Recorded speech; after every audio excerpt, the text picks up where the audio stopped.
A small frog sits on a log in a carboniferous swamp. The air is thick, humid, then it's gone.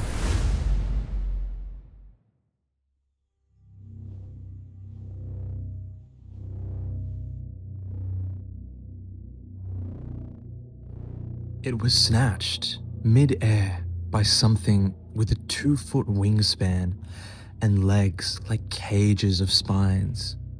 This was the Meganeura, the largest flying insect that had ever lived.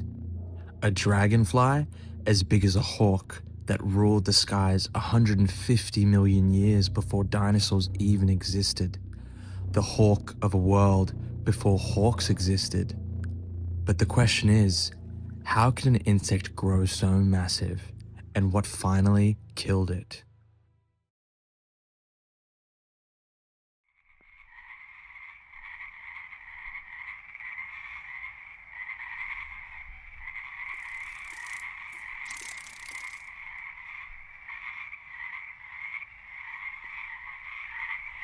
Modern dragonflies are already among nature's most efficient killers, boasting a 95% hunting success rate.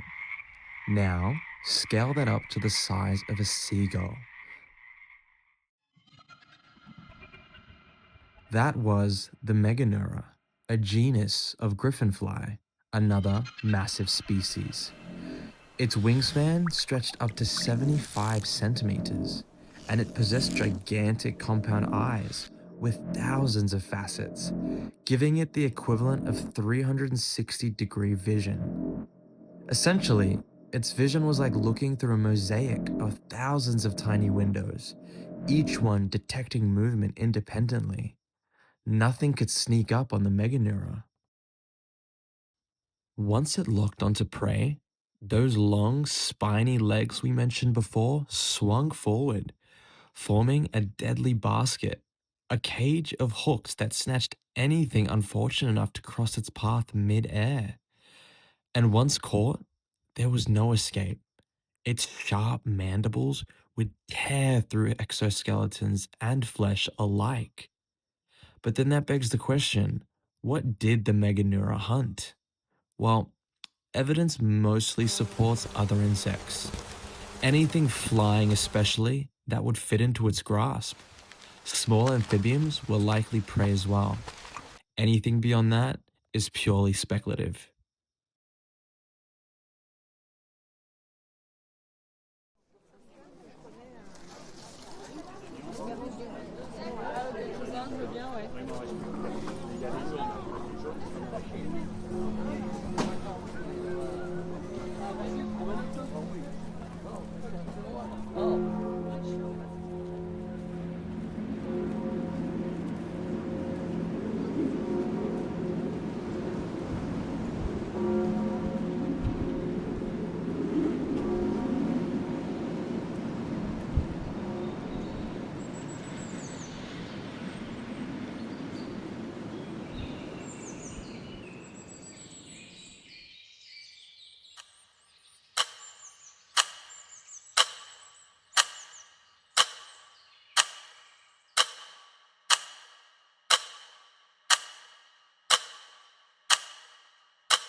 (1880). Deep beneath the French countryside, miners are chipping through ancient rock in the Commentary Coal Basin. It's grueling work. They're not searching for fossils, they're searching for fuel. But then, something catches the light. An imprint in the stone. Delicate, detailed, almost a wing. But something's wrong. The wing stretches on and on and on. Over 2 feet from tip to tip, far too large to belong to any insect they'd ever seen before. Word of the discovery eventually reached Charles Brongniart, one of France's leading paleontologists. When he examined the fossils, He realized he wasn't looking at some quirk of nature or a trick of the rock. He was looking at a monster. In 1885, he gave it a name, Meganeura, large veined, for the intricate web of veins that reinforced wings never meant to exist at this scale. For over a century, Meganeura held the record as the largest flying insect ever discovered, a title it still holds today. And yet, the question remained, how could something like this have ever taken to the skies? The answer is deceptively simple: oxygen. During the Carboniferous, oxygen made up around 35% of the atmosphere. Today, it's just 21%.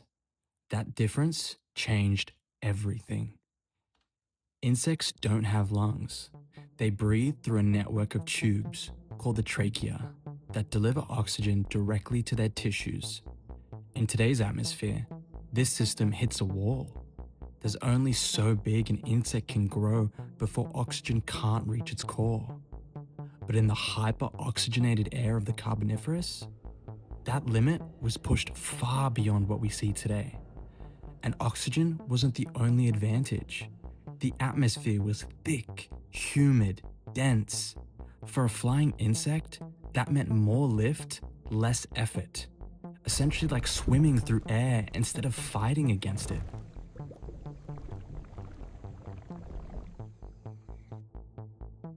But perhaps most importantly, Meganeura had no competition. Pterosaurs wouldn't take to the skies for another 70 million years. Birds wouldn't appear for another 80 million years after that. For tens of millions of years, the skies belonged to the insects, and nothing could challenge them. Abundant prey, oxygen-rich air, no predators.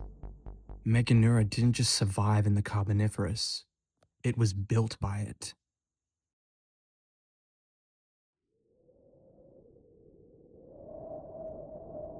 But Meganeura's world was not built to last.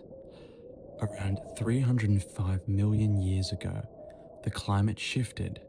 The warm, humid air that had blanketed the Earth for millions of years began to cool. Rain became scarce. The seasons turned harsh.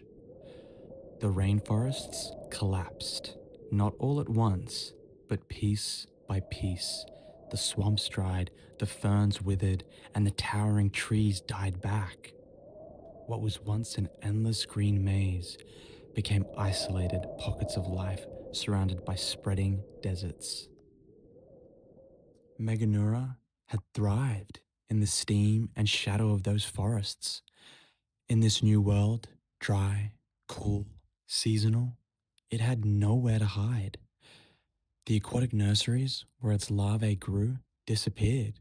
Prey became scarce, and the oxygen levels that had made giants possible began to fall. The very atmosphere that had built Meganeura was now starving it. Without the incredible oxygen levels of the Carboniferous, it simply could not sustain its massive, complex body. Meganeura itself vanished by the end of the Carboniferous, but its relatives, the griffinfly, in which we mentioned the Meganeura is a genus of, limped on into the Permian era, smaller, fewer, but clinging to a world that no longer favored giants. And they weren't alone in their struggle. New competitors were emerging, gliding reptiles that couldn't truly fly, but didn't need to. They were lighter, leaner, better suited to a world growing harsher by the generation. Other insects and creatures followed suit, evolving, adapting, and changing. The world was moving on. By the end of the Permian era, the griffinflies, and by extension the Meganeura, were gone. The skies they once ruled fell silent and would remain so for tens of millions of years until a new kind of flyer rose to claim them.